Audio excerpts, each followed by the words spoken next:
Je vis avec mon meilleur ami Joël, 22 ans, qui est gay. Nous sommes colocataires depuis la fac. On partage les factures, les tâches ménagères et nos vies, et ça fonctionne parfaitement. Après un bref retour chez mes parents après mes études, je suis rentrée à notre appartement fin novembre, heureuse de ma situation, et j'ai rapidement recommencé à sortir. J'ai rencontré Max, 23 ans, qui habite près de chez moi, et nos premiers rendez-vous se sont bien passés, même si j'avais oublié de lui parler de ma situation au début. Quand je lui en ai parlé au deuxième rendez-vous, ça n'a pas semblé le déranger, mais 2 mois plus tard, l'inviter chez moi a déclenché une tempête. Il a mal réagi au fait que je vive avec Joël, jugeant le partage des espaces et des tâches ménagères inappropriées, insistant sur le fait que je me faisais exploiter, et me proposant soudainement d'emménager ensemble après seulement 2 mois. J'ai refusé, confuse et frustrée, et ses messages sont devenus hostiles, critiquant Joël sans même l'avoir rencontré. Je me suis sentie coupable de ne pas lui en avoir parlé plus tôt, mais sa réaction était excessive, et la pression pour que je bouleverse ma vie me semblait déraisonnable. Les commentaires sur Reddit ont partagé ce sentiment, soulignant les signaux d'alarme. Faire pression sur quelqu'un pour qu'il emménage après seulement 2 mois, refuser de respecter les amitiés existantes et se comporter comme s'il avait tous les droits, surtout en vivant encore chez ses parents.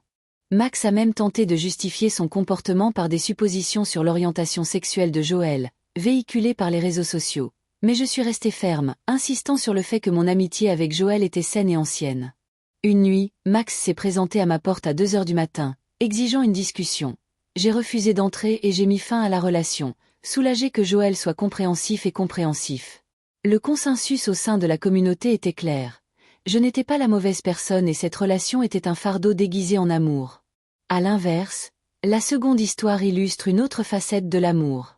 Un homme de 38 ans, prenant soin de sa femme de 34 ans, souhaitait lui exprimer son amour, évoquant son soutien face à ses troubles bipolaires de type 2 et à son autisme, son encouragement dans ses loisirs et sa capacité à accepter sa vulnérabilité. Il réalisa que ses tentatives pour la rassurer étaient peut-être trop centrées sur lui-même. Il écrivit donc un mot détaillé sur le tableau blanc de leur chambre, exprimant son amour pour sa personnalité, ses petites manies et leurs moments partagés, son rire, sa façon de danser en mangeant, et même la manière dont elle lui vole sa couverture. Il souligna sa résilience face à une enfance difficile, des parents maltraitants et un parcours professionnel depuis l'âge de 12 ans, tout en insistant sur les petites attentions quotidiennes.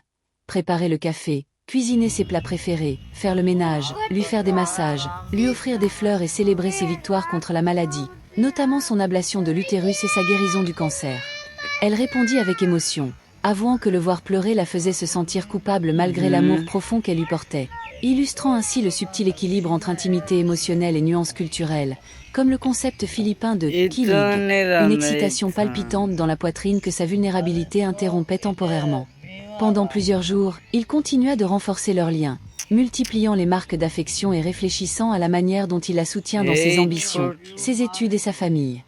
Ensemble, ils ont exploré la complexité de l'amour, du respect et de l'attention émotionnelle, démontrant qu'un véritable partenariat repose sur la compréhension, l'empathie et des actions cohérentes qui honorent l'individualité de chacun et leur vie commune. Ces 2 histoires, bien que différentes, révèlent l'impact profond de la communication, des limites et d'un soutien sincère dans une relation. L'une où une jeune femme s'oppose fermement au comportement dominateur pour préserver son indépendance, et l'autre où un mari dévoué apprend à exprimer et à concrétiser son amour de manière à valoriser et à encourager sa femme, prouvant ainsi que l'amour s'épanouit grâce à la confiance, au respect et à une attention particulière portée aux paroles et aux actes.